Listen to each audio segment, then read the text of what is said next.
মিজানে বান্দার সবচেয়ে বেশি ওয়েটফুল হবে বান্দার ফরজ আমলগুলো। বিধায় ফরজ আমল যেগুলো সেগুলো হবে মৌলিক, ওইগুলো না থাকলে কোনো কোনো আসার থেকে জানা যায় যে নফল আমলের মূল্যই হবে না, ওইগুলো থাকতেই হবে তারপরে যে নফল আমল। আর ওইগুলোর ওজন হবে সবচাইতে বেশি, যেটা বলাই বাহুল্য। এগুলো হলো ফরজ বাদে যে নফল আমল সেগুলোর কথা। যাই হোক, তার ভিতরে সর্বপ্রথম যে আমলটি মিজানের পাল্লাকে সবচাইতে বেশি ভারী করবে সেটা হবে তাহলিল। তাহলিল তাহলিল কি? লা ইলাহা ইল্লাল্লাহ। লা ইলাহা ইল্লাল্লাহ এই বাক্যটি, এটি হবে মিজানের পাল্লায় সবচাইতে ওজনী বাক্য। কোন কোন বর্ণার ভাষ্য অনুযায়ী কালিমায়ে শাহাদাত পুরাটুকু চলে আসে, আশহাদু আল্লা ইলাহা ইল্লাল্লাহু ওয়া আশহাদু আন্না মুহাম্মাদার রাসূলুল্লাহ, এই পুরাটুকুই চলে আসে। এই বাক্যটুকু হবে কিয়ামতের ময়দানে স্থাপিত মিজানের সবচেয়ে ভারী আমল। এবং এ বিষয়ে একটি নয়, বহু হাদিস নবী আলাইহিস সালাম থেকে বর্ণিত হয়েছে। তার ভিতরে আমরা শুধু একটি হাদিস যদি পেশ করি এখানে আজকে, সেটি ইনশাআল্লাহ যথেষ্ট হবে। সুনানে তিরমিজি এবং মুসনাদে আহমদে বর্ণিত হয়েছে, নবী আলাইহিস সালাম বলেছেন যে কিয়ামতের দিন আল্লাহ সুবহানাহু ওয়া তাআলা একটি লোককে ডাকবেন সমস্ত সৃষ্টি জগতের সামনে, সকলের সামনে উপস্থিত করে আল্লাহ সুবহানাহু ওয়া তাআলা তার 99টি বদামল নামা পেশ করবেন। তার সারা জীবনের যত কুকর্ম আছে, সারা জীবনের যত অপরাধ আছে, এগুলোর হিসাবের যে দপ্তর, সেটার 99টি দপ্তর আল্লাহ সুবহানাহু ওয়া তাআলা হাজির করবেন।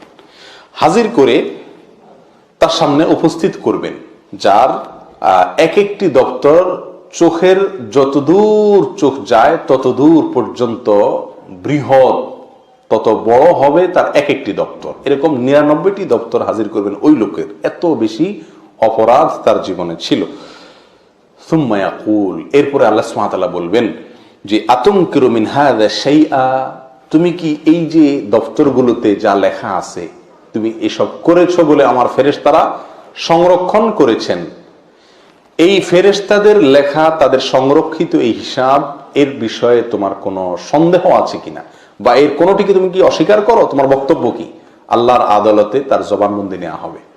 তখন সে লোক বলবে সকলের সামনে যে ফায়াকুলু লা ইয়া রব, না আল্লাহ, আপনার ফেরেশতারা কিছু বাড়িয়ে লেখেনি, আমি কোনোটিকে অস্বীকার করছি না, এর সবই আমারই কৃতকর্ম। তখন আল্লাহ সুবহানাহু ওয়া তাআলা তাকে বলবেন আফালাকা উযরুন, তাহলে তুমি এত অপরাধ করলে, এত অন্যায় করলে, তোমার কি কোনো ওজর আছে? তোমার কি কোনো ওজর আছে? তোমার কি কোনো এর জন্য কোনো আপত্তি আছে কিনা? তোমার কোনো বক্তব্য আছে কিনা যে তুমি এতগুলো কেন করছো? কি তুমি বিপদে প্রয়োগ করছো? তোমাকে কেউ বাধ্য করছে? তোমার কিছু বলার আছে কিনা, বক্তব্য আছে কিনা? তখন সে বলবে ফায়াকুলু লা ইয়া রব, না আল্লাহ, আমার কোনো বক্তব্য নাই, কেউ আমাকে বাধ্য করেনি, আমি নিজেই করেছি, এবং আমার কোনো ওজর আপত্তি কিচ্ছু পেশ করার মতো আজকে আপনার সামনে আমার নেই। ফায়াকুলু লা ইয়া রব ফায়াকুলু বালা ইন্না লাকা ইনদানা হাসানাহ, তখন আল্লাহ সুবহানাহু ওয়া তাআলা বলবেন হ্যাঁ, তোমার একটি ভালো কাজ আমার কাছে আছে। ফাইন্নাহু লা যুলমা আলাইকাল ইয়াউম, নিশ্চয়ই আজ তোমার প্রতি কোনো অবিচার করা হবে না, যেটুকু ভালো কাজ করেছো তার বদলা তুমি পাবে। ফাতাখরুজু বাতাকাহ, ফাতাখরুজু বাতাকাহ, তখন একটি কাগজ বের হবে, একটা কাগজের টুকরা বের হবে, ফিহা, যেখানে থাকবে লেখা আশহাদু আল্লা ইলাহা ইল্লাল্লাহ ওয়া আশহাদু আন্না মুহাম্মাদান আবদুহু ওয়া রাসূলুহু, এটি লেখা থাকবে যে তোমার ভিতরে এই বিশ্বাস ছিল। ফায়াকুলু, তখন আল্লাহ সুবহানাহু ওয়া তাআলা বলেন উহদুর উজনাক, তোমার আমল মাপা হবে, আসো, হাজির হও, সামনে আসো, কাছে আসো। 99টি দপ্তর এক পাশে থাকবে, আর এই লা ইলাহা আশহাদু আল্লা ইলাহা ইল্লাল্লাহ ওয়া আশহাদু আন্না মুহাম্মাদান আবদুহু ওয়া রাসূলুহু, এটা আরেক পাল্লায় থাকবে, আরেক পাশে থাকবে, তুমি কাছে আসো। ফায়াকুলু, তখন লোকটা বলবে আল্লাহ ইয়া রব মা হাযিহিল বিতাকা মা হাযিহিস সিজিল্লাত, কি লাভ হবে এই পরিমাপ টরিমাপ করে, আর এই বিশাল আমার অপরাধের যে পাহাড়, সেটার বিপরীতে এই একটি কাগজের টুকরা কি আর হবে আল্লাহ? নিরাশ হয়ে যাবে লোকটি। ফাকালা ইন্নাকা লা তুজলাম, তখন আল্লাহ বলবেন যাই হয় তোমার প্রতি অবিচার অন্তত করা হবে না, অতএব তুমি প্রত্যক্ষ করো, দেখো তোমার বিচারের। তখন এক পাশে পাল্লার ওই সব অপরাধের আমল নামা রাখা হবে, আর অপর পাশে সেই কাগজ সেই কাগজের টুকরা যেখানে কালিমাতুশ শাহাদা লেখা থাকবে সেটা রাখা হবে, তখন তার ওই কালিমাতুশ শাহাদাতের পাল্লাটা ভারী হয়ে যাবে। প্রিয় ভাই, এই হাদিস থেকে জানা যায়, পরিষ্কারভাবে বোঝা যায়, বান্দার সবচাইতে ওজনী আমল হলো লা ইলাহা ইল্লাল্লাহ এর আমল। এখন কথা হলো, তাহলে তো এই হাদিস থেকে আমরা একটা বার্তা পেয়ে যাচ্ছি যে যত অপরাধী করা হোক পাহাড় সমপরিমাণ হয়ে যাবে, কোনো সমস্যা নাই, শুধুমাত্র লা ইলাহা ইল্লাল্লাহ জিকির সকাল সন্ধ্যা চালাইতে হবে, বলতে হবে বেশি বেশি করে, ব্যাস। ওই বেটার মাত্র একটা কাগজের টুকরাই ছিল, আমরা কাগজ ভরে ফেলবো বলতে বলতে, কি বলেন? তাহলে তো বোধহয় রক্ষা হয়ে যাবে নাকি? না ভাই, হিসাব এত সহজ নয়। এখানে সেই লোকটির বিস্তারিত কোনো বিবরণ নবী আলাইহিস সালাম পেশ করেননি, হাদিসে শুধু এটুকু বলা আছে। এখানে কি লোকটার ওই আশহাদু আল্লা ইলাহা ইল্লাল্লাহ ওয়া আশহাদু আন্না মুহাম্মাদুর রাসূলুল্লাহ, মুহাম্মাদুর আবদুহু ওয়া রাসূলুহু, এটা সে মুখে বলছে আর তাতে মুক্তি পেয়ে গেছে, ব্যাপারটি সেরকম?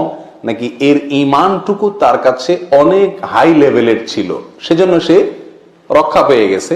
নাকি আল্লাহ সুবহানাহু ওয়া তাআলা রহম করে তার এটার ওজন আরো বাড়িয়ে দিয়ে তাকে রক্ষা করেছেন? এর বিস্তারিত কোনো বিবরণ আমাদেরকে হাদিসে নবী আলাইহিস সালাম দেন নাই।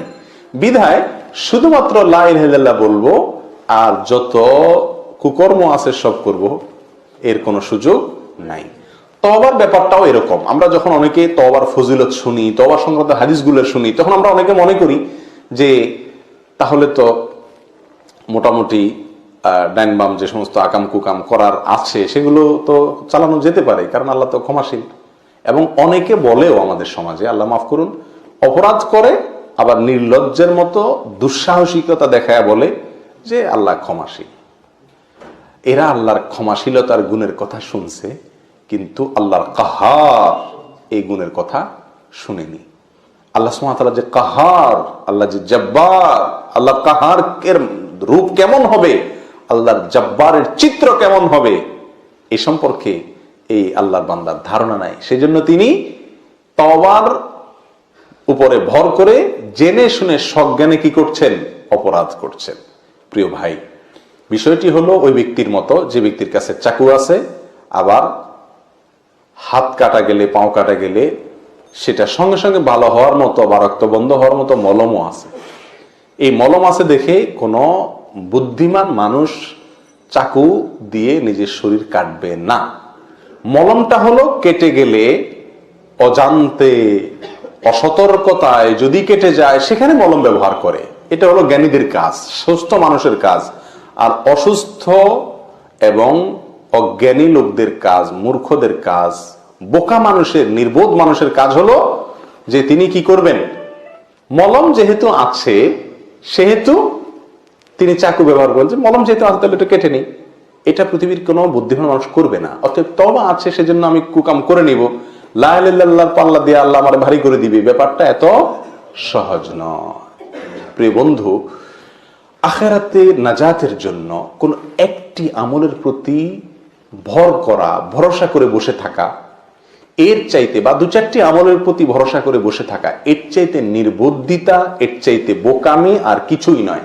তার মানে এই লোকটা আল্লাহ সুবহানাহু ওয়া তাআলার যে আসমা এবং সিফাতের প্রতি যে ইলম অর্জন করা জরুরি ছিল তার ঈমানের জন্য, তাওহীদুল আসমা ওয়াস সিফাত এর পয়েন্টে এসে এই লোকটি এত দুর্বল যে আল্লাহ সুবহানাহু ওয়া তাআলার প্রতিটি নামের যে বিস্তারিত বিশ্লেষণ আছে সেগুলো সম্পর্কে তার ধারণা নাই, অথবা সে বিষয়ে ঈমান নাই। না থাকার কারণে দু চারটি আমলের উপরে ভর করছেন। সবচেয়ে বড় কথা হলো, আমরা যত আমলের কথা শুনি আখিরাতে নাজাতের জন্য, প্রিয় বন্ধু, সে আমল রব্বুল আলামিনের কাছে যে মাকবুল হবে সেই গ্যারান্টি আমাদেরকে কে দিল?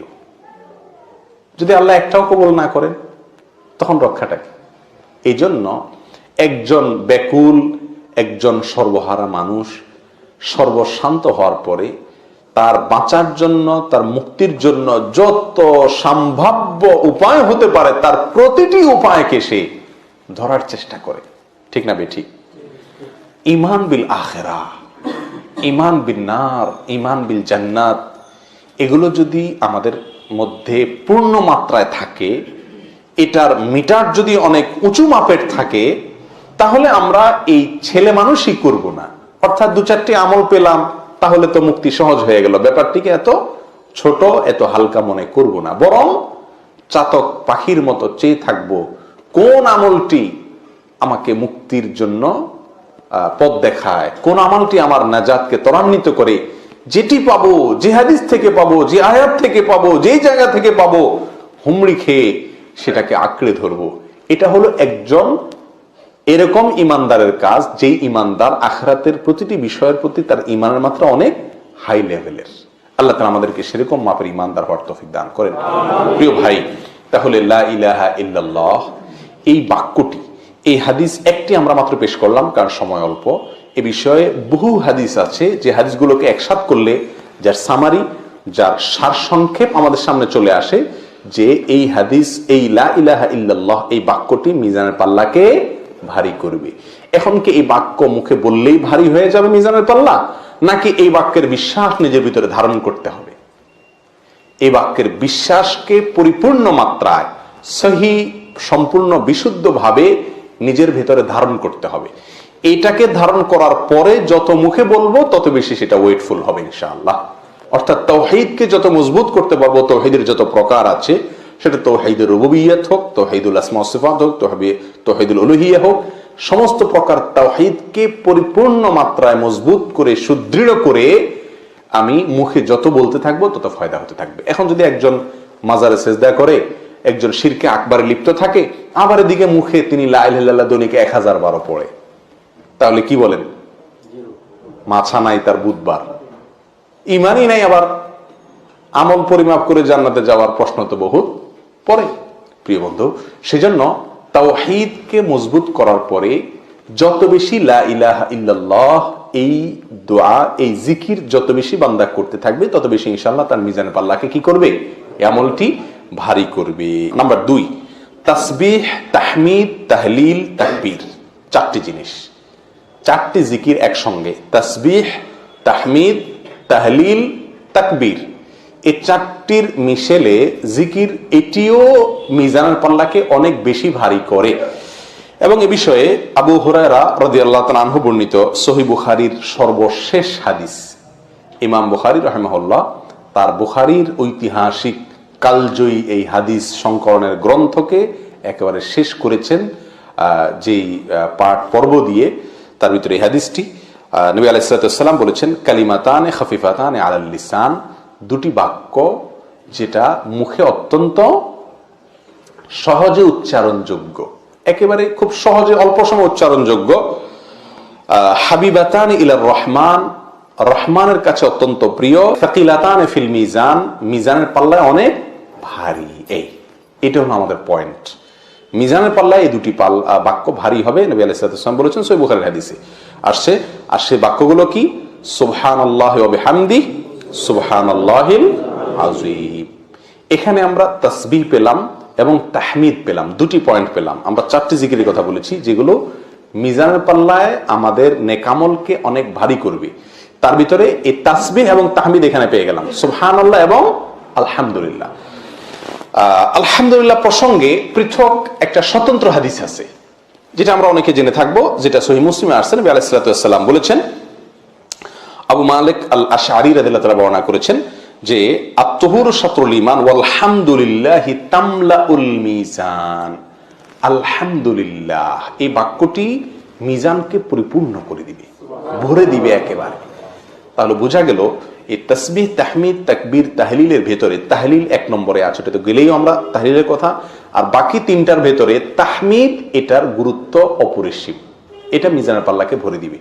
তাহমিদের আমল কত সহজ আমল, কোনো বসে করার দরকার নাই, নির্দিষ্ট সংখ্যায় যখন করার কথা আছে তখন বলবো, বাকি যেখানে নির্দিষ্ট সংখ্যা নাই সেখানে আমি উন্মুক্তভাবে স্বাধীনভাবে বলতে পারছি।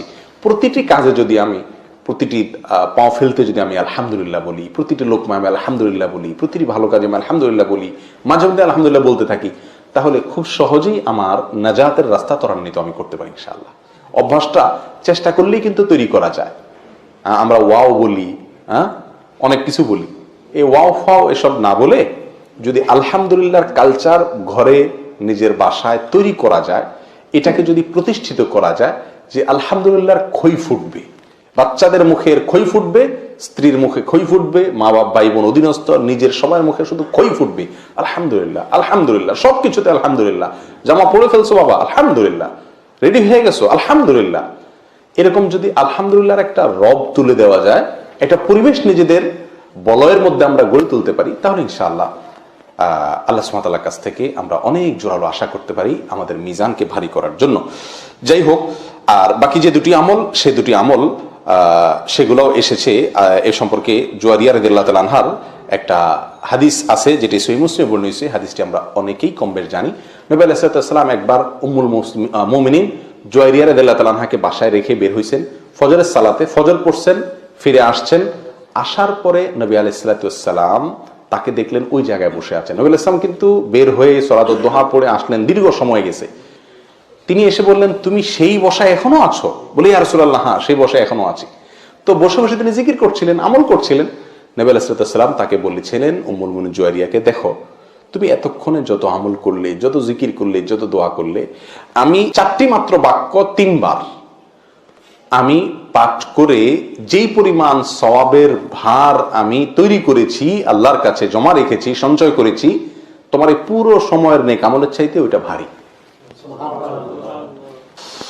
সুবহানাল্লাহি ওয়া বিহামদিহি আদাদা খালকিহি ওয়া রিদা নাফসিহি ওয়া জিনাতা আরশিহি ওয়া মিদাদা কালিমাতিহি। 4টি বাক্য, সুবহানাল্লাহি ওয়া বিহামদিহি আদাদা খালকিহি, অর্থাৎ আল্লাহর পবিত্রতা এবং প্রশংসায় বর্ণনা করছি তার যত সৃষ্টি জগতের যত সদস্য আছে, 18,000 মাখলুকাত না, যত আছে তত পরিমাণে, ওয়া রিদা নাফসিহি, এবং তত পরিমাণে যত পরিমাণ হলে আল্লাহ সন্তুষ্ট হয়ে যান, অত পরিমাণে আল্লাহর আমি পবিত্রতা এবং প্রশংসা বর্ণনা করছি। ওয়াজিনাতা আরশি, 3 নম্বর হলো আল্লাহর আরশের ওজন পরিমাণে আল্লাহর প্রশংসা এবং পবিত্রতা বর্ণনা করছি।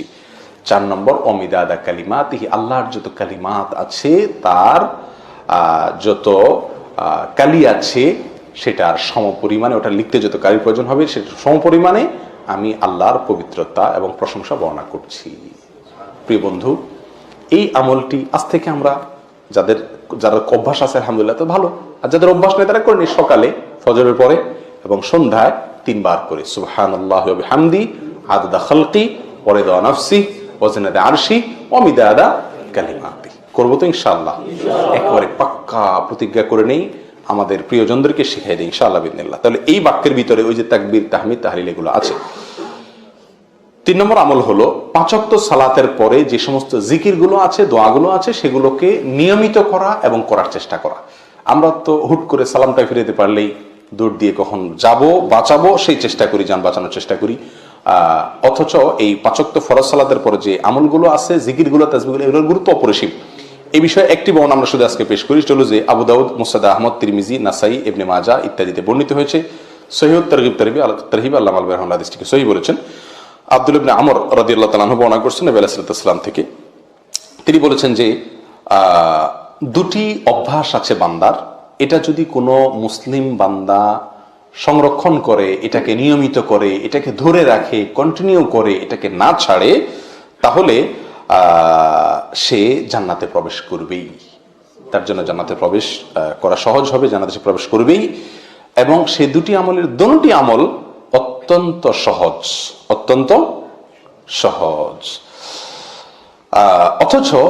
অথচ নবী আলাইহিস বলছেন যে খুব কম মানুষই সে কাজটা, সে আমলগুলো করে।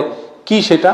প্রত্যেক সালাতের পরে 10 বার করে সে তাসবিহ পাঠ করবে, সুবহানাল্লাহ বলবে, ওয়া ইয়াহমাদু 10, 10 বার করে তাহমিদ করবে, অর্থাৎ আল্লাহর প্রশংসা আলহামদুলিল্লাহ এটা বলবে, আর 10 বার করে তাকবীর পাঠ করবে, অর্থাৎ আল্লাহু আকবার বলবে। তাহলে 30 বার যদি প্রত্যেক ওয়াক্তে হয়, তাহলে 5 ওয়াক্তে হবে 150 বার।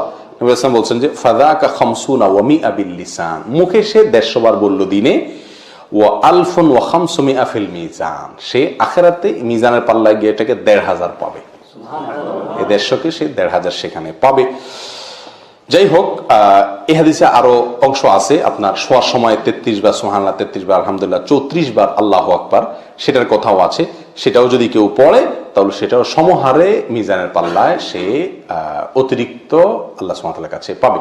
তাহলে এটি একটি আমলের কথা বলা হয়েছে। এর বাইরেও যত আমল আছে 5 ওয়াক্ত সালাতের প্রত্যেকটা ফরজ সালাতের পরে সেগুলোকে জিকিরগুলোকে, দোয়াগুলোকে বেশি বেশি করলেই মিজানের পাল্লা ইনশাআল্লাহ